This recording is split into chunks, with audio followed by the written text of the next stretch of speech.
അപ്പോൾ വിപാസനയുടെ ഒരു സെഷനായ ഇൻസൈറ്റിലേക്ക് വന്ന എല്ലാവർക്കും സ്വാഗതം. നമ്മൾ കഴിഞ്ഞ കുറച്ച് ദിവസങ്ങളായിട്ട് ആനപാനസതിയാണ് നമ്മൾ ചെയ്യുന്നത്. ആനപാനസതി എന്ന് പറഞ്ഞാൽ ശ്വാസ ഉച്ഛ്വാസത്തിലുള്ള ശ്രദ്ധ, ഫോക്കസ്. അപ്പോൾ ആ ഫോക്കസ് നമ്മൾ ചെയ്യുന്നത് എന്തിനാണെന്ന് പറഞ്ഞാൽ അതിൻ്റെ രണ്ട് പർപ്പസാണുള്ളത്. ഒന്ന്, ശ്രദ്ധ നമ്മുടെ ശരീരത്തേക്ക് കൊണ്ടുവരണം. കാര്യം നമുക്ക് ശ്രദ്ധിക്കാനുള്ളതും അറിയാനുള്ളതും നമ്മുടെ മനസ്സും ശരീരവും എങ്ങനെയാണ് പ്രവർത്തിക്കുന്നത് എന്നുള്ളതാണ് അറിയേണ്ടത്. അപ്പം അതിന് നമ്മൾ പുറത്തോട്ടൊന്നും നോക്കിയിട്ട് കാര്യമില്ല, പുറത്തോട്ടെങ്ങും ശ്രദ്ധിച്ചിട്ട് കാര്യമില്ല. കാര്യം സംഭവം നടക്കണം നമ്മുടെ ഉള്ളിലാണ്. അപ്പം ആദ്യം നമ്മുടെ ശ്രദ്ധ ശരീരത്തേക്ക് കൊണ്ടുവരണം. ആ ശരീരത്തേക്ക് കൊണ്ടുവരുന്നത് കൂടാതെ തന്നെ മനസ്സെപ്പോഴും കലപില എന്നുള്ള പല ചിന്തകളുമായിട്ട്, ഓർമ്മകളുമായിട്ട്, ഭാവനകളുമായിട്ട്, സങ്കല്പങ്ങളുമായിട്ടൊക്കെ ഇങ്ങനെ കെട്ടി മറിഞ്ഞുകൊണ്ടിരിക്കുന്ന ഒരു മനസ്സാണ്. അതുപോലെ തന്നെ നമ്മുടെ ചുറ്റും നടക്കുന്ന പല കാര്യങ്ങളുമായിട്ട് നമ്മുടെ മനസ്സ് എപ്പോഴും ഡയറക്റ്റ്ലി ലിങ്ക് ആയിട്ടാണ് നിൽക്കുന്നത്. ഒരൊച്ച കേട്ടാൽ നമ്മൾ കേൾക്കും, സ്മെല്ല് വന്നാൽ നമ്മുടെ മനസ്സിനെ മൂക്കിലേക്ക് മണം വരും, കാഴ്ചകൾ വന്ന പറഞ്ഞാൽ കണ്ണിലേക്ക് വരും. ഇങ്ങനെ പല കാര്യങ്ങളുമായിട്ട് നമ്മുടെ സെൻസ് ഓർഗൻസ് എല്ലാം ഔട്ട്സൈഡ് വേൾഡുമായിട്ടും കണക്റ്റഡ് ആണ് നിൽക്കുന്നത്. പിന്നെ അതുകൂടാതെ ആ ചിന്തകൾ നമ്മളെ അതിലേക്ക് കൊണ്ടുപോകും. അപ്പോൾ ചുരുക്കം പറഞ്ഞു കഴിഞ്ഞാൽ ഈ 5 ഇന്ദ്രിയങ്ങളും ചിന്തകളും കൂടി 6 എണ്ണം, ഈ 6 എണ്ണം നമ്മുടെ ശരീരത്തേക്കുള്ള ശ്രദ്ധയല്ല കൊണ്ടുവരുന്നത്, അത് നേരെ തിരിച്ച് വേറെ സ്ഥലത്തേക്കാണ് കൊണ്ടുപോകണം. അപ്പോൾ അതിൽ നിന്നൊക്കെ നമ്മുടെ മനസ്സിനെ ഒന്ന് വിഡ്രോ ചെയ്ത് പിൻവലിച്ച് കൊണ്ടുവരികയും വേണം, മനസ്സിനെ ഒന്ന് അടക്കുകയും വേണം. കാരണം ഇതിങ്ങനെ ഫുൾ ടൈം ഓടിക്കൊണ്ടിരിക്കുകയാണ്. അപ്പം അതിനൊന്ന് അടക്കി ഒന്ന് മെരുക്കി എടുക്കുകയും വേണം. എന്നിട്ട് ശരീരത്തേക്ക് ശ്രദ്ധ കൊണ്ടുവരികയും വേണം. ഈ രണ്ട് പ്രിപ്പറേഷൻസ് ആദ്യം തന്നെ നമുക്ക് നടത്തിയെടുക്കേണ്ടതായിട്ടുണ്ട്. എന്നിട്ടാണ് പിന്നെ നമ്മളെ നിരീക്ഷിക്കാൻ തുടങ്ങുന്നത്, ഒബ്സർവ് ചെയ്യാൻ തുടങ്ങുന്നത്. അപ്പൊ ആദ്യത്തെ ആ പ്രിപ്പറേഷനാണ് നമ്മൾ പറയുന്നത് ഈ ആനപാനസതി, അല്ലെങ്കിൽ ശ്വാസോച്ഛ്വാസമുള്ള ശ്രദ്ധയെ നമ്മൾ ഉപയോഗപ്പെടുത്തുന്നത് അതിന് വേണ്ടിയിട്ടാണ്. അതിനുശേഷം ആനപാനസതി നല്ല സ്ട്രോങ് ആയി, നമുക്ക് നല്ലൊരു ഏകാഗ്രത കിട്ടി, നല്ലൊരു കൃത്യമായ മനസ്സിന്റെ സമമായ അവസ്ഥ അല്ലെങ്കിൽ സമാധി നമുക്ക് എത്തിക്കഴിഞ്ഞതിന് ശേഷമാണ് നമ്മൾ പിന്നീട് നമ്മുടെ വിപശ്യന തുടങ്ങാൻ പോകുന്നത്. അതായത് വിപശ്യന എന്ന് പറയുമ്പോൾ, പശ്യന എന്ന് പറഞ്ഞു കഴിഞ്ഞാൽ കാണുക, അതുമായിട്ട് കണക്റ്റഡ് ആയിട്ട് നമ്മൾ ഓരോ കാര്യങ്ങളുമായിട്ട് ബന്ധപ്പെട്ട് നമ്മൾ ഓരോ കാര്യങ്ങളെ അറിയുക.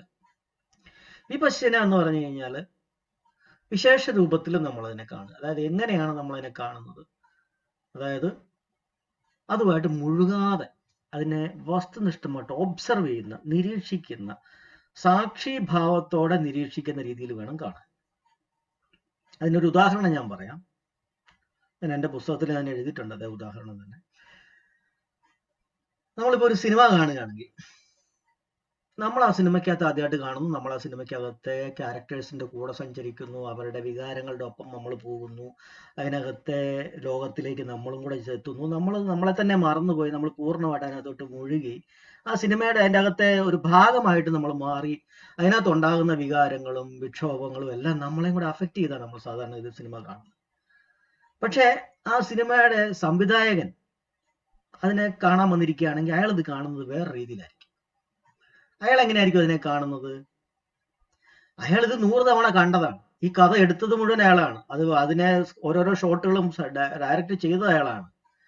അതിനെ അവസാനം എഡിറ്റ് ചെയ്ത് അതിനെ ടൈറ്റിലെല്ലാം കൊടുത്ത് ഫുള്ളായിട്ട് പ്രിവ്യൂവും കണ്ടിട്ടാണ് അയാൾ പിന്നെ വന്നിരിക്കുന്ന സിനിമ. അപ്പൊ അയാൾ നോക്കുമ്പോൾ എന്താണ്, അയാൾ ഇതിനകത്തോട്ട് മുഴുകുന്നില്ല. അയാൾ ഇതിനകത്ത് ഓരോ കാര്യങ്ങളും നോക്കിയാണ്. എന്താണ്, ഈ ആംഗിള്, ആ ഷോട്ട് അത് കുറച്ചുകൂടെ നന്നാക്കാമായിരുന്നു, അതിനകത്തെ വെളിച്ചം അത് പോരാ, അല്ലെങ്കിൽ ബാക്ക്ഗ്രൗണ്ട് സ്കോർ കറക്റ്റായിട്ട് ചേരുന്നില്ല, അല്ലെങ്കിൽ അതിനകത്തെ ആക്ടേഴ്സിന്റെ എക്സ്പ്രഷൻ, അല്ലെങ്കിൽ അവരുടെ ബിഹേവിയർ അത് കറക്റ്റാ, ഒന്നുകൂടെ വേണമെങ്കിൽ നന്നാക്കാമായിരുന്നു, അപ്പോട്ടെ. ഇങ്ങനെ അയാൾ അതിനെ വസ്തുനിഷ്ഠമായിട്ടാണ് കാണുന്നത്. അയാൾ ഒരിക്കലും അതിനകത്തോട്ട് മുഴുകുന്നില്ല.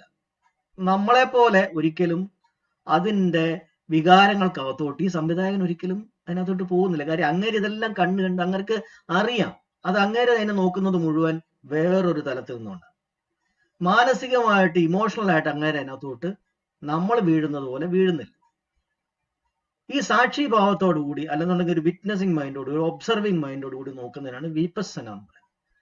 നമ്മൾ പിന്നീട് നമ്മളെ ഈ ആനപാനസതി ഒന്ന് റെഡി ആയി കഴിയുമ്പോൾ, അത് നല്ല സ്ട്രോങ് ആയി കഴിയുമ്പോൾ, ഏകാഗ്രത ആവശ്യത്തിന് വന്നു, നമ്മൾ ഈ പറഞ്ഞ പോലെ ആനപാനസതിയുടെ 2 കാര്യങ്ങൾ, അതായത് എല്ലാത്തിൽ നിന്നും വിഡ്രോ ചെയ്ത് ശരീരത്തേക്ക് കൊണ്ടുവരിക, അതുപോലെ തന്നെ മനസ്സിനെ ഫോക്കസ്ഡ് ആക്കുക. ഈ 2 കാര്യങ്ങൾ നടന്ന് റെഡിയായി കഴിയുമ്പോഴത്തേക്കും നമുക്ക് നല്ലൊരു കോൺസെൻട്രേഷനിൽ എത്തി എന്ന് സ്വയം നമുക്ക് തോന്നുന്ന ചില ഇൻഡിക്കേഷൻസ് ഉണ്ട്, ചില അടയാളങ്ങളുണ്ട്. ഓക്കെ, എൻ്റെ ഏകാഗ്രത ഇപ്പം എവിടം വരെ എത്തി, ആവശ്യത്തിനുള്ളതായോ, അതോ ഇനിയും ഞാൻ കുറച്ചും കൂടെ ഷാർപ്പൻ ചെയ്യേണ്ടതുണ്ടോ എന്ന് തോന്നുന്നു. അതിന് നമുക്കൊരു ഉത്തരം കിട്ടുന്ന ചില ഇൻഡിക്കേഷൻസ് ഉണ്ട്. അത് നമ്മൾ പ്രാക്ടീസ് ചെയ്യുമ്പോൾ ഞാനത് പറഞ്ഞുതരാം. അത് എത്തിക്കഴിയുമ്പോൾ നമ്മൾ പറയാം, ഓ യെസ്, ആവശ്യത്തിനുള്ള ഉപകാര സമാധിയായി, അഡിക്വേറ്റ് ആയിട്ടുള്ള കോൺസെൻട്രേഷൻ ആയി എന്ന് നമുക്ക് തോന്നുന്ന ഒരവസരത്തിൽ നിന്നാണ് പിന്നെ നമ്മൾ അടുത്ത പടിയിലേക്കാണ് നമ്മുടെ ഒബ്സർവേഷനിലെ നമ്മൾ എക്സ്പാൻഡ് ചെയ്ത് ഒബ്സർവിങ് മോഡിലേക്ക് നമ്മൾ നീങ്ങുന്നത്. അപ്പോഴാണ് ശരിക്കും പറഞ്ഞാൽ വിപස්සന ശരിക്കും ആരംഭിക്കുന്നത്. അതുവരെ നമ്മൾ നമ്മുടെ മനസ്സിനെ സമതയാക്കുകയാണ്, സമാധിയാക്കുകയാണ്. സമാധി എന്ന് പറയുമ്പം ആന്ധി എന്നൊക്കെ പറയുന്ന നമ്മൾ വാക്കുകൾ ഹിന്ദി കേട്ടിട്ടുണ്ട്. ആധിയാവുക, ആധി പിടിക്കുക. ആധി എന്ന് പറയുമ്പോൾ നമ്മൾ മലയാളത്തിൽ പറഞ്ഞ മനസ്സ് ഫുൾ ടൈം ആധിയാവുക. അല്ലെങ്കിൽ ആന്ധി എന്നൊക്കെ പറഞ്ഞാൽ കൊടുങ്കാറ്റ്, തൂഫാൻ എന്നൊക്കെ നമ്മൾ പറയുന്നത്, ആന്ധി, തൂഫാൻ. അപ്പം മനസ്സ് സമമാകുന്ന അവസ്ഥ, ആധികളെല്ലാം ഒതുക്കി മനസ്സിനെ സമമാക്കുന്ന അവസ്ഥയാണ് സമാധി എന്ന് പറയുന്നത്. അതിന് മരണമൊന്നും കൊണ്ട് യാതൊരു ബന്ധവുമില്ല. അതിന്റെ അർത്ഥം അങ്ങനെയല്ല. അതിപ്പം നമ്മുടെ നാട്ടിലൊക്കെ വളരെ വികലമായിട്ടാണ് സമാധി എന്ന് പറയുന്നതിന്റെ അർത്ഥം മരിച്ചു കഴിയുമ്പോൾ ഉണ്ടാകുന്ന എന്തോ സംഗതിയാണെന്നൊക്കെ പറഞ്ഞ് അങ്ങനെ അങ്ങ് സ്ഥാപിച്ചു വെച്ചിരിക്കുക. അതിൻ്റെയൊക്കെ ഒരു ചരിത്രം വേറെ ഉണ്ട്, അത് പിന്നീട് പറയാം. അപ്പോൾ മനസ്സിനെ ഒന്ന് സമമാക്കി എടുക്കുക എന്നുള്ളതാണ് ആനപാനസതിയിലൂടെ നമ്മൾ ചെയ്യുന്നത്. അതേസമയം ശരീരത്തേക്ക് തന്നെ നമ്മുടെ അറ്റൻഷൻ കൊണ്ടുവരിക, മനസ്സിനെ ഏകാഗ്രമാക്കുക. അപ്പൊ ഇത് നമ്മൾ സാധാരണഗതിയിൽ ഒരു 10 ദിവസത്തെ ക്യാമ്പിലാണ് നമ്മൾ പോകുന്നതെങ്കിൽ ആദ്യത്തെ 3 ദിവസം കണ്ടിന്യൂസ് ആയിട്ട് നമ്മൾ ആനപാനസതി തന്നെയായിരിക്കും ചെയ്യുക. കാരണം അത് അത്രയും സ്ട്രോങ് ആക്കി എടുക്കേണ്ടതുണ്ട് നമുക്ക്. ഞാൻ നേരത്തെ അടുത്തൊരു ഗ്രൂപ്പിൽ ഒരു മെസ്സേജ് ഇട്ടതുപോലെ 40 ദിവസം നമ്മൾ വ്രതം എടുത്തിട്ട് 41ാം ദിവസം വ്രതം കട്ട് ചെയ്തിട്ട് പിന്നെ നമ്മൾ മലയ്ക്ക് പോകുന്ന ആ സമയത്ത് 40 ദിവസത്തിലെ 10 ദിവസം പണ്ട് കാലത്ത് ആനപാനസതിയായിരുന്നു ചെയ്തിരുന്നത്.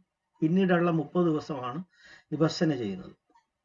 അങ്ങനെ 30, 10, 40 ദിവസം 10, 30, 40 ദിവസം ചെയ്തതിന് ശേഷമാണ് നമ്മൾ പിന്നീട് നമ്മൾ ആ വിഹാരത്തിലേക്ക് നമ്മൾ പോകുന്നതും എല്ലാവരും കൂടെ കൂട്ടമായിട്ട് അവിടെ എത്തുന്നതും പിന്നീട് തിരിച്ചു വരുന്നതും. അങ്ങനെയായിരുന്നു അതിന്റെ സിസ്റ്റം. ഇപ്പൊ അത് വന്നൊരു ഹിന്ദു ക്ഷേത്രമായി കഴിഞ്ഞപ്പോൾ നമുക്കിപ്പോൾ അതെല്ലാം മാറിപ്പോയി. അപ്പോൾ അങ്ങനെ ആ വിപස්සനയ്ക്ക് അത്രയും പ്രാധാന്യമുണ്ട്. അതുപോലെ തന്നെ അതിന് മുന്നോടിയായിട്ടുള്ള ആനപാനസതിക്കും പ്രാധാന്യമുണ്ട്. മനസ്സിനെ കോൺസെൻട്രേറ്റഡ് ആക്കിയില്ല എങ്കിൽ, അല്ലെങ്കിൽ ഫോക്കസ്ഡ് ആക്കിയില്ല എങ്കിൽ, അല്ലെങ്കിൽ ശരീരത്തേക്ക് തിരിച്ചു വെച്ചില്ല എങ്കിൽ നമുക്കൊരിക്കലും നമ്മളെ ഉള്ളിലേക്കുള്ള നോട്ടം നടക്കത്തില്ല.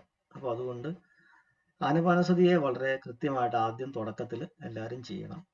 നമുക്കിന്ന് ആ ഒരു എക്സസൈസിൽ ആനപാനസതിയിലേക്ക് തന്നെ പോവാം. അത് തന്നെയാണ് നമ്മൾ ഇന്നും ചെയ്യുന്നത്. നമുക്കിത് കുറച്ച് ദിവസത്തേക്ക് ചെയ്യേണ്ടതായിട്ട് വരും.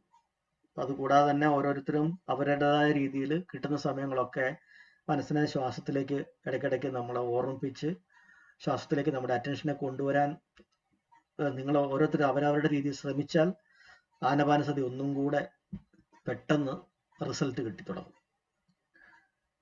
അപ്പോൾ നമുക്ക് തുടങ്ങാം. കൃത്യം ഒരു അരമണിക്കൂറുണ്ട്, ഒരു 20-25 മിനിറ്റോളം നമുക്ക് ചെയ്യാം. ഞാൻ ബെല്ലടിക്കാം, ഞാൻ ഇൻസ്ട്രക്ഷൻ തരാം.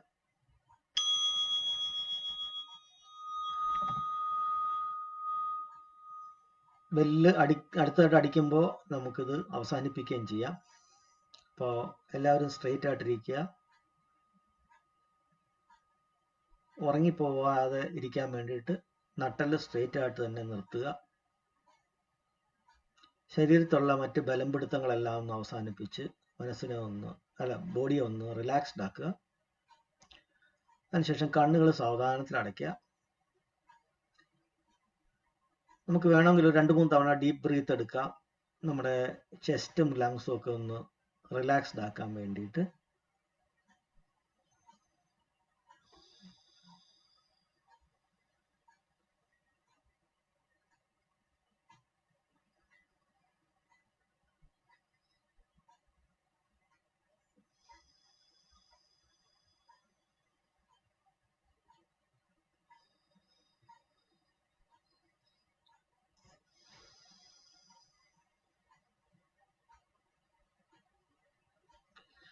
ഇനി നമ്മുടെ അറ്റൻഷനെ നമ്മുടെ ബോഡിയിലേക്ക് തിരിച്ചു വെക്കാൻ വേണ്ടിയിട്ട് നമ്മൾ ശ്വാസത്തിലേക്ക് കൊണ്ടുവരികയാണ്. മൂക്കിന്റെ അഗ്രഭാഗത്ത് ശ്വാസം കയറി ഇറങ്ങുന്ന ആ ഒരു പോർഷനിലാണ് നമ്മൾ നമ്മുടെ അറ്റൻഷനെ കൊണ്ടെത്തിക്കാൻ പോകുന്നത്. അവിടെ നമ്മൾ നിലയുറപ്പിക്കാൻ പോവുകയാണ്. നമ്മുടെ ഫോക്കസ് അവിടെ ഉറപ്പിക്കാൻ പോവുകയാണ്. അതിന് ഞാൻ പറയുന്ന ഒരു 4-5 കാര്യങ്ങൾ, ശ്വാസവുമായിട്ട് ബന്ധപ്പെട്ട ഒരു 4-5 കാര്യങ്ങളെ നമ്മൾ ശ്രദ്ധിക്കുക. ഒന്ന്, ശ്വാസത്തിന്റെ സ്പീഡ്, അതിന്റെ ഗതിവേഗം. ആദ്യമൊക്കെ ശ്വാസം ഭയങ്കര പെട്ടെന്ന് പോവുകയും വരികയും ചെയ്യും. നമ്മളിത് കുറച്ചങ്ങ് ചെയ്യുമ്പോൾ പതുക്കെ ശ്വാസം സ്ലോ ആയി പോകും. അതൊരു കാര്യം. രണ്ടാമത്തെ കാര്യം, ശ്വാസത്തിന്റെ ഒരു പാറ്റേൺ ഉണ്ട്. അത് കയറുന്നു, പിന്നെ ഒന്ന് പോസ് ചെയ്യുന്നു, പിന്നെ വിടുന്നു, പിന്നെ ഒന്ന് പോസ് ചെയ്യുന്നു, പിന്നെ അകത്തേക്ക് പോകുന്നു. ഇങ്ങനെയാണ് അതിൻ്റെ ഒരു പാറ്റേൺ. അതായത് ഒരു ആനനുണ്ട്, അപാനനുണ്ട്, അതിൻ്റെ രണ്ടിനിടയ്ക്ക് ഓരോ പോസ് ഉണ്ട്. പിന്നെ മൂന്നാമത്തെ ഒരു കാര്യം, ശ്വാസം കയറി ഇറങ്ങുമ്പോൾ നമ്മുടെ നാസാദ്വാരങ്ങളിലൂടെ മൂക്കിനകത്തൂടെ ടച്ച് ചെയ്ത് സ്പർശിച്ചാണ് അകത്തോട്ടും പുറത്തേക്കും പോകുന്നത്. അപ്പോൾ അത് പോകുമ്പോൾ നമുക്ക് നമ്മുടെ മൂക്കിനകത്ത് ആ സ്പർശനം, ആ എയറിന്റെ സ്പർശനം നമുക്ക് ഫീൽ ചെയ്യാൻ പറ്റും. നാലാമത്, നമ്മുടെ ഉള്ളിലേക്ക് പോകുന്ന ശ്വാസത്തിന് ചെറിയൊരു തണുപ്പും പുറത്തേക്ക് വരുന്ന ശ്വാസത്തിന് ചെറിയൊരു ചൂടുമുണ്ട്. ഈ ടെമ്പറേച്ചറിന്റെ വ്യത്യാസത്തെ നമ്മളൊന്ന് ശ്രദ്ധിച്ചു നോക്കുക. നാലാമത്, ശ്വാസം കയറി ഇറങ്ങുകയും ചെയ്യുമ്പോൾ ചെറിയൊരു സൗണ്ട്, വളരെ ഫീബിൾ ആയിരിക്കും. ശ്രദ്ധിച്ചാൽ ചിലർക്കൊക്കെ ഉണ്ടാവും, ചിലർക്ക് ചിലപ്പോൾ ഒന്നും കാണത്തില്ല. എങ്കിലും ശ്രദ്ധിച്ചു നോക്കുക, ആ ശബ്ദം കേൾക്കാൻ പറ്റുന്നുണ്ടോ. ഇങ്ങനെ 4-5 ശ്വാസവുമായിട്ട് ബന്ധപ്പെട്ട 4-5 കാര്യങ്ങളിലേക്ക് നമ്മുടെ മനസ്സിനെ ഒന്ന് ലോക്ക് ചെയ്ത് നിർത്തുക. അതിന് വേണ്ടിയിട്ടാണ് നമ്മൾ ഇത്രയും കാര്യങ്ങൾ പറഞ്ഞത്. അപ്പോൾ അതിൻ്റെ അർത്ഥം, ചിന്തയിലേക്കും മറ്റു കാര്യങ്ങളിലേക്കൊക്കെ ഉള്ള നമ്മുടെ അറ്റൻഷനെ കൂടുതൽ കുറച്ചിട്ട് നമുക്ക് ഈ ശ്വാസത്തിൽ തന്നെ കൂടുതൽ നേരം ഒന്ന് ബലമായിട്ട് പിടിക്കാൻ, ഗ്രിപ്പ് ചെയ്യാനായിട്ടാണ് നമ്മൾ ഈ 4-5 കാര്യങ്ങൾ പറയുന്നത്. ഈ 4-5 കാര്യങ്ങൾക്ക് ശേഷം അവസാനം നമ്മൾ ശ്വാസത്തിന്റെ സ്പർശനത്തിലാണ് നമ്മൾ നിലയുറപ്പിക്കേണ്ടത്. അവിടെ നിന്നാണ് നമ്മൾ പിന്നീട് നമ്മുടെ വിപാസന പിന്നീട് മുമ്പോട്ടേക്ക് കൊണ്ടുപോകേണ്ടത്. കാരണം സ്പർശനം എന്ന് പറയുന്നത് ബോഡിയിലെ ഫീലിംഗ് ആണ്. നമ്മുടെ ശരീരം കൊണ്ട് നമ്മൾ ഫീൽ ചെയ്യുക. ആ ഫീലിങ്ങിന്റെ അവിടെ നിന്നാണ് പിന്നെ നമ്മുടെ ബോഡി മൊത്തം നമ്മൾ ഫീലിങ്സിനെ ഒബ്സർവ് ചെയ്യാനായിട്ട് നമ്മൾ നമ്മുടെ ഫോക്കസിനെ വ്യാപിപ്പിക്കേണ്ടത്. അപ്പോൾ ഈ 4-5 കാര്യങ്ങളെ നോക്കിയതിന് ശേഷം അവസാനമായിട്ട് ഈ പറയുന്ന സ്പർശനത്തിൽ തന്നെ കൂടുതൽ നേരം നിലയുറപ്പിക്കുക. അപ്പോൾ നിങ്ങൾ ശ്വാസത്തിന്റെ ആദ്യത്തെ അതിൻ്റെ ആ സ്പീഡിനെ ഒന്ന് ശ്രദ്ധിക്കുക.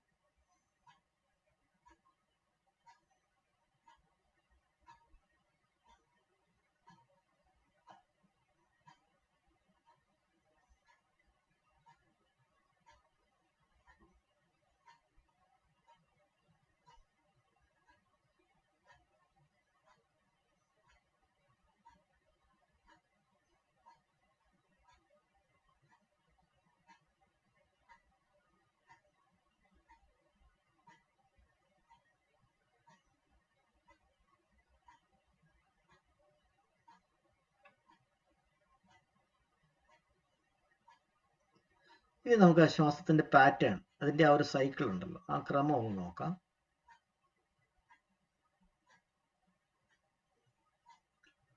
അകത്തേക്ക് പോകുന്നു, പിന്നെ ഒന്ന് പോസ് ചെയ്യുന്നു, പിന്നെ പുറത്തേക്ക് വരുന്നു, പോസ് ചെയ്യുന്നു. ആ ഒരു ക്രമം ഒന്ന് നോക്കാം.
ഇനി നമ്മുടെ ശ്വാസം നമ്മുടെ മൂക്കിനകത്തൂടെ, മൂക്കിൻ്റെ ദ്വാരങ്ങളിലൂടെ സ്പർശിച്ച് അകത്തേക്കും പുറത്തേക്കും പോകുന്നതിനെ ഒന്ന് ശ്രദ്ധിക്കാം.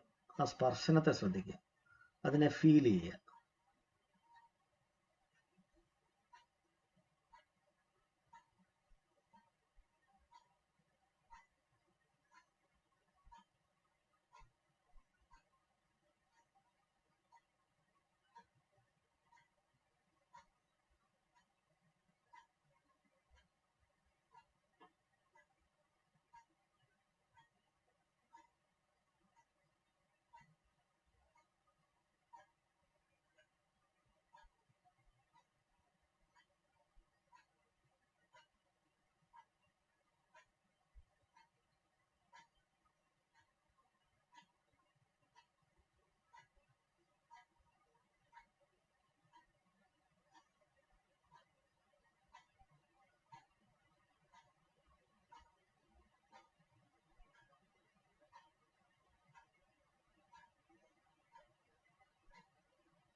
ഇനി നമുക്ക് നമ്മുടെ ശ്വാസത്തിൻ്റെ ചൂടും തണുപ്പും, അകത്തേക്ക് പോകുന്ന ശ്വാസത്തിൻ്റെ തണുപ്പ്, പുറത്തേക്ക് വരുന്ന ശ്വാസത്തിൻ്റെ ചൂട്, ആ ടെമ്പറേച്ചർ ഒന്ന് ശ്രദ്ധിക്കാം.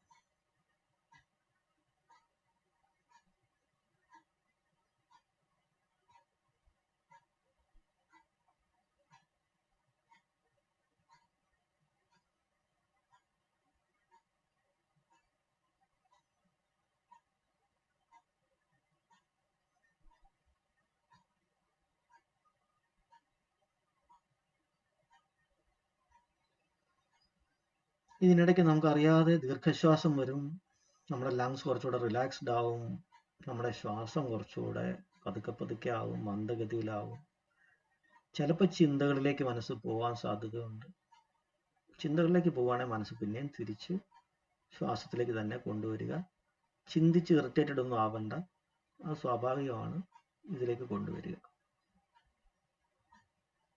ശ്വാസത്തിൻ്റെ ചൂടും തണുപ്പും ശ്രദ്ധിക്കുക.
ഇനി നമ്മുടെ ശ്വാസത്തിൻ്റെ ശബ്ദം പുറത്തേക്കും അകത്തേക്കും പോകുമ്പം ഒരു ഹിസ്സിങ് സൗണ്ട്, അത് കേൾക്കാൻ പറ്റുന്നുണ്ടോ എന്ന് ശ്രദ്ധിക്കുക.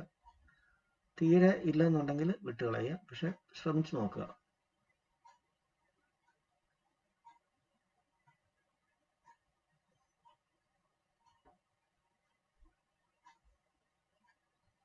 നമ്മളായിട്ട് ശ്വാസത്തിനെ ഫോഴ്സ് ചെയ്യൊന്നും വേണ്ട.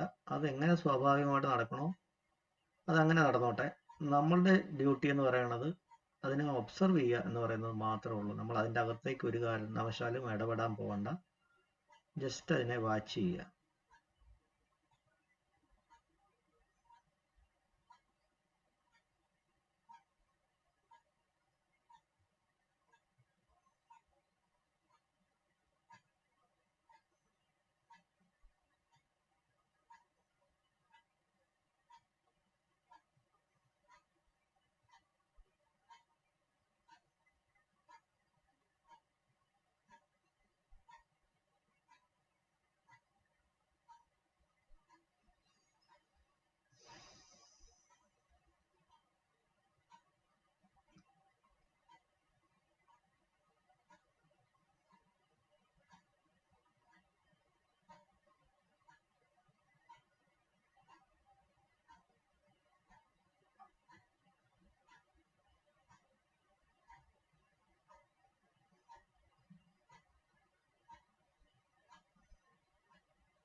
ഇനി തിരിച്ച് 5 കാര്യങ്ങളും പതുക്കെ പുറകോട്ട് ഓരോന്നായിട്ട് നമുക്ക് ശ്രദ്ധിക്കാം.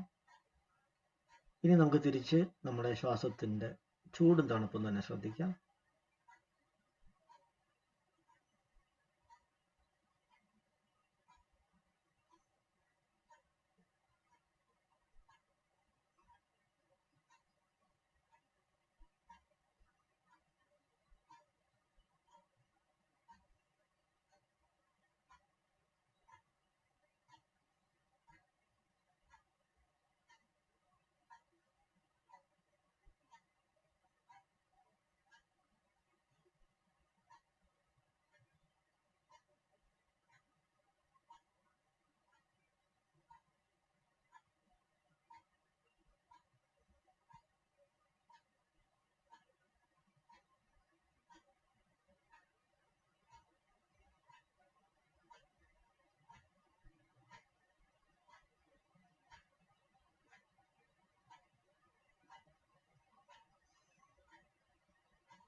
ഇനി നമുക്ക് നമ്മുടെ ശ്വാസത്തിന്റെ സ്പർശനം ശ്രദ്ധിക്കാം.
ഇനി നമുക്ക് നമ്മുടെ ശ്വാസത്തിന്റെ ആ പാറ്റേൺ ശ്രദ്ധിക്കാം. അതിന്റെ സൈക്കിൾ.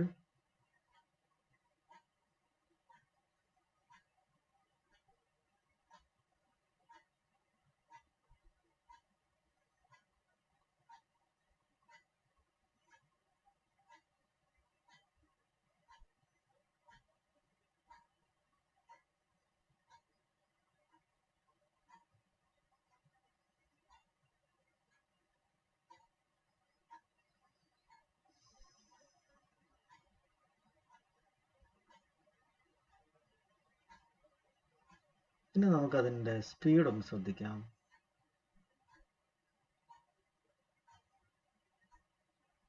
ഇപ്പോൾ വളരെ മന്ദഗതിയിലായിട്ടുണ്ടാവും നമ്മുടെ ശ്വാസം. ആദ്യത്തേതിൽ നിന്നും നോക്കിയാൽ ഒത്തിരി സ്ലോ ആയിട്ടുണ്ട്.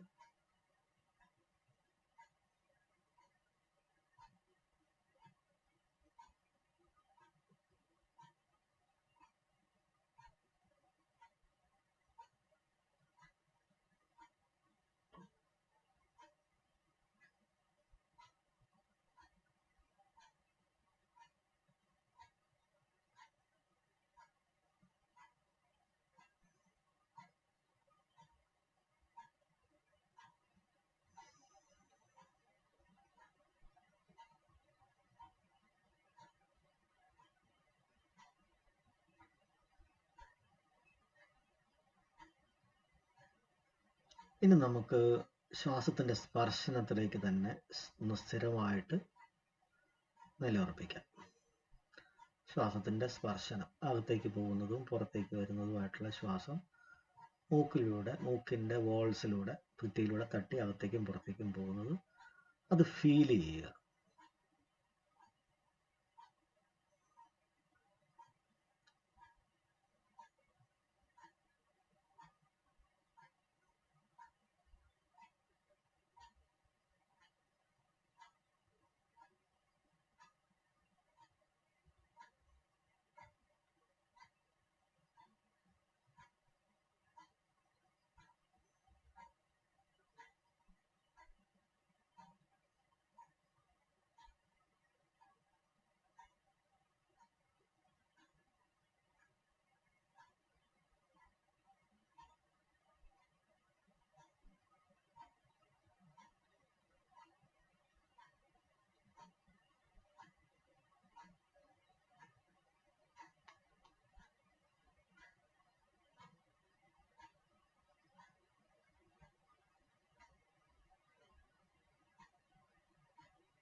ഇതിൻ്റെ ഇടയ്ക്ക് നമ്മുടെ മനസ്സ് ചിലപ്പോൾ ചിന്തകളിലേക്ക് പോകാൻ സാധ്യതയുണ്ട്, ഉറക്കം തൂങ്ങാൻ സാധ്യതയുണ്ട്, മനസ്സിൽ എന്തെങ്കിലുമൊക്കെ ഡൗട്ടുകൾ വരാൻ സാധ്യതയുണ്ട്, വേറെ എന്തെങ്കിലുമൊക്കെ ഇഷ്ടാനിഷ്ടങ്ങളെ പറ്റിയുള്ള ചിന്തകൾ മനസ്സിൽ വരാൻ സാധ്യതകളുണ്ട്. അതെല്ലാം നമ്മളെ ഡിസ്ട്രാക്ട് ചെയ്യുന്ന കാര്യങ്ങളാണ്, തടസ്സപ്പെടുന്ന കാര്യങ്ങളാണ്. അത് ഓരോന്നും സംഭവിക്കുമ്പോൾ അവയെപ്പറ്റി ജസ്റ്റ് അവെയർ ആവുക, അത് സ്വാഭാവികമാണെന്ന് മനസ്സിലാക്കുക, തിരിച്ച് നമ്മുടെ ശ്രദ്ധയെ ശ്വാസത്തിൻ്റെ സ്പർശത്തിലേക്ക് തന്നെ കൊണ്ടുവരിക, അത് ഫീൽ ചെയ്യുക.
ആരും ഉറങ്ങിപ്പോകരുത്.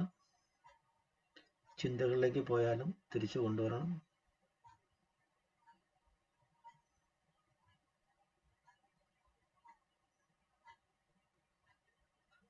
ജാഗ്രതയോടുകൂടി തന്നെ ഇരിക്കണം.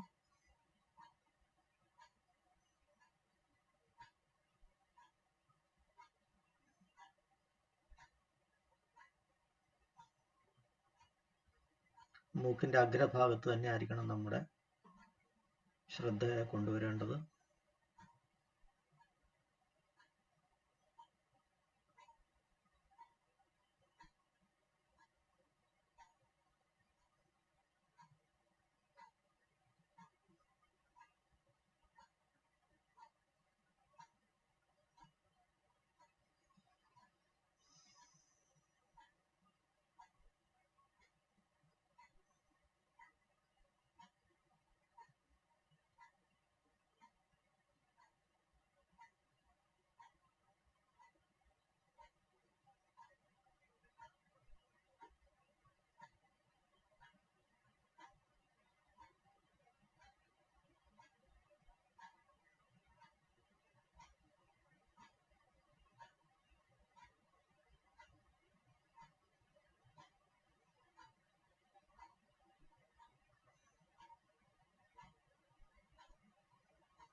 ഉറക്കം വരുന്നു അങ്ങനെ തോന്നുന്നുണ്ടെങ്കിൽ ജസ്റ്റ് നമ്മുടെ പോസ്ചർ ഒന്ന് അഡ്ജസ്റ്റ് ചെയ്യുക. ഇരിക്കുന്ന സ്ഥലം ബോധത്തോടു കൂടി തന്നെ അങ്ങനെ നിന്നിട്ട് ഒന്നും കൂടെ സ്ട്രെയിറ്റ് ആയിട്ടിരിക്കുക.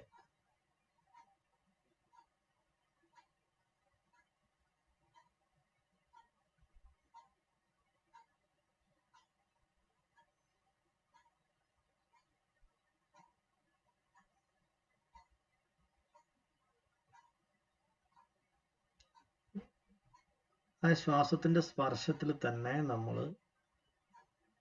ശ്രദ്ധിക്കുന്ന ആ സമയം, ആ ഡ്യൂറേഷൻ നമുക്ക് കൂട്ടിക്കൂട്ടി കൊണ്ടുവരേണ്ടതുണ്ട്. ഇടയ്ക്കൊന്ന് ശ്രദ്ധിച്ചിട്ട് പിന്നെ വിട്ടുപോവുകയല്ല, അത് സസ്റ്റെയിൻഡ് ആയിട്ട് നമുക്ക് അവിടെ തന്നെ നമുക്ക് നിർത്തിയെടുക്കേണ്ടതായിട്ടുണ്ട്. അതാണ് നമ്മൾ പ്രാക്ടീസ് ചെയ്യുന്നത്.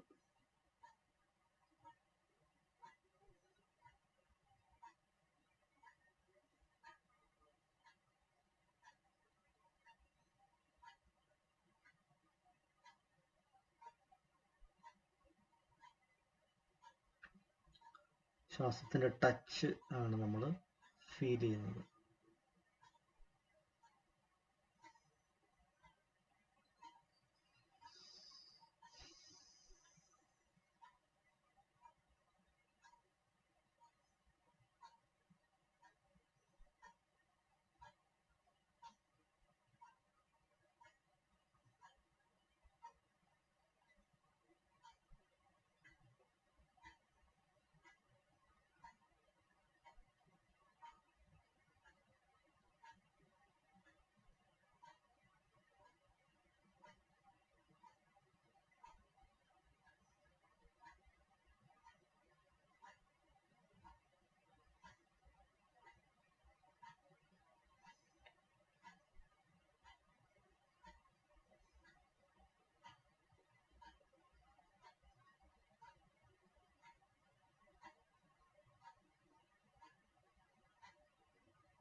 ഇടയ്ക്കിടയ്ക്ക് ചിന്തകളിലേക്ക് മനസ്സ് പോവും, തിരിച്ചു കൊണ്ടുവരിക.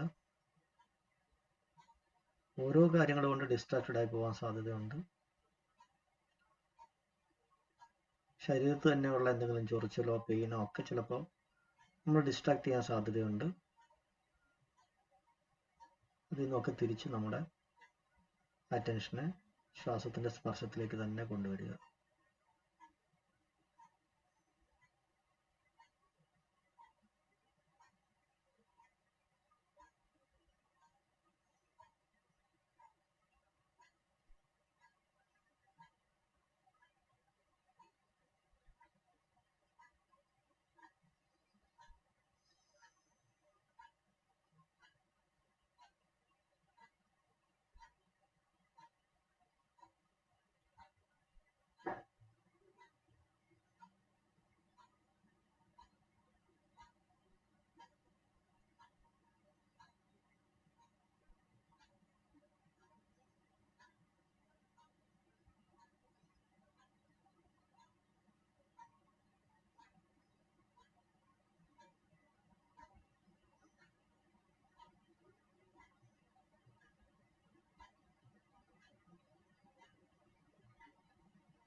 നമ്മൾ നമ്മുടെ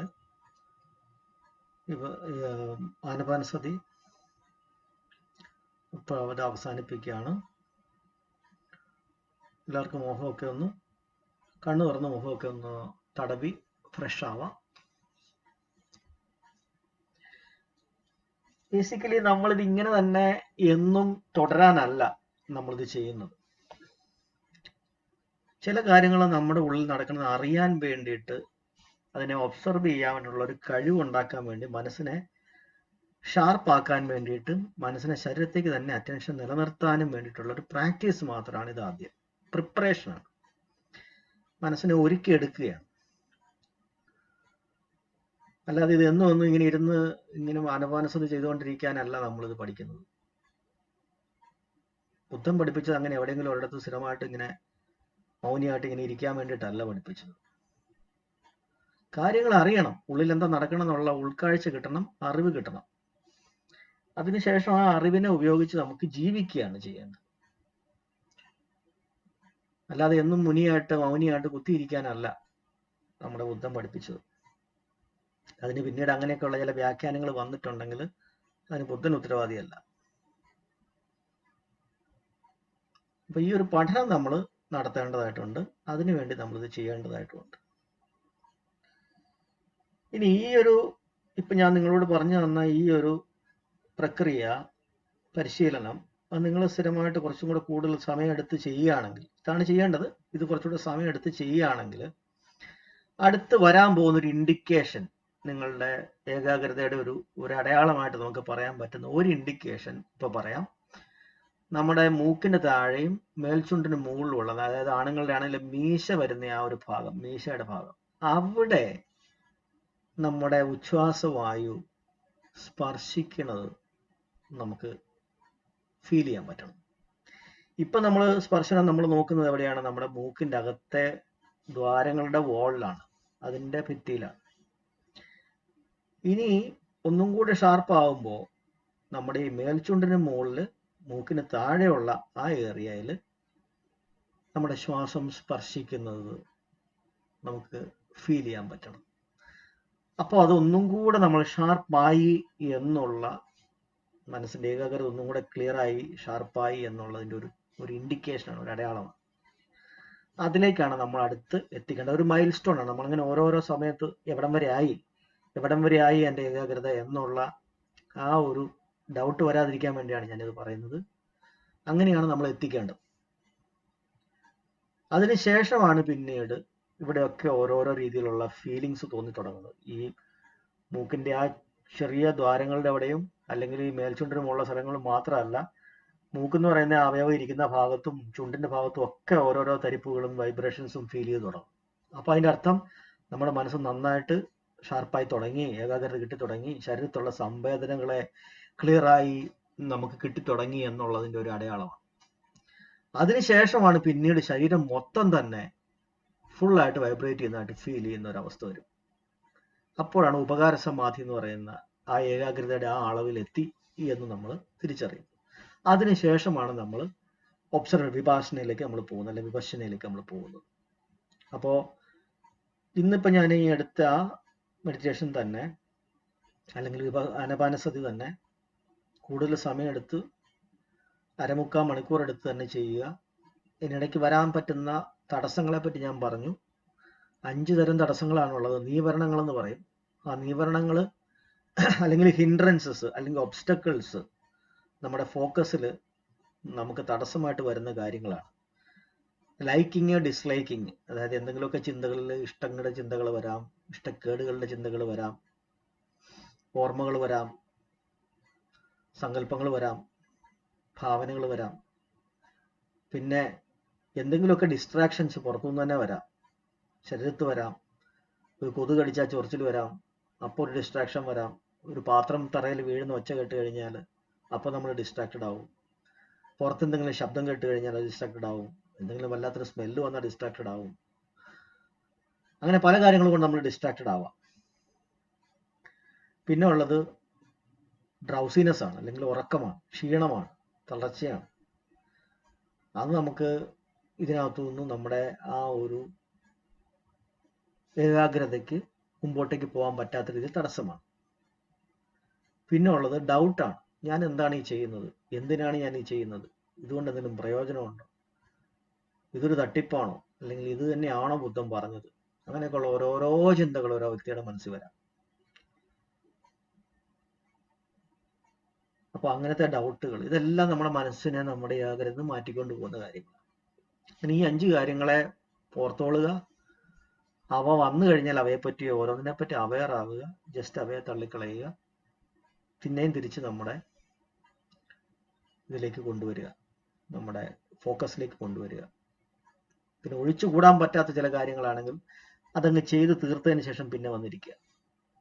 പക്ഷെ കഴിവതും അത്തരം കാര്യങ്ങൾ വന്ന് നമ്മുടെ മനസ്സിനെ വലിച്ചുകൊണ്ട് പോകുന്നതിന് മുമ്പ് അതിനെ അവിടെ വെച്ച് തടയുകയും ഇതിന് തന്നിരിക്കുന്ന 3/4 മണിക്കൂർ അല്ലെങ്കിൽ 1 മണിക്കൂർ ഞാൻ മറ്റൊന്നിനും എടുക്കുകയില്ല, ഇത് ഇതിനു വേണ്ടി മാത്രം ഉപയോഗിക്കുള്ളൂ എന്ന ഒരു ദൃഢനിശ്ചയത്തോടു കൂടി നമ്മൾ മുമ്പോട്ട് പോകും. ഇതിനെ സമ്മവിരിയോ എന്ന് പറയും. അഷ്ടാംഗ മാർഗത്തിലെ 4ാമത്തെ സ്റ്റെപ്പാണ് സമ്മവിരിയോ. ശരിയായ വീര്യം, ശരിയായ പരിശ്രമം.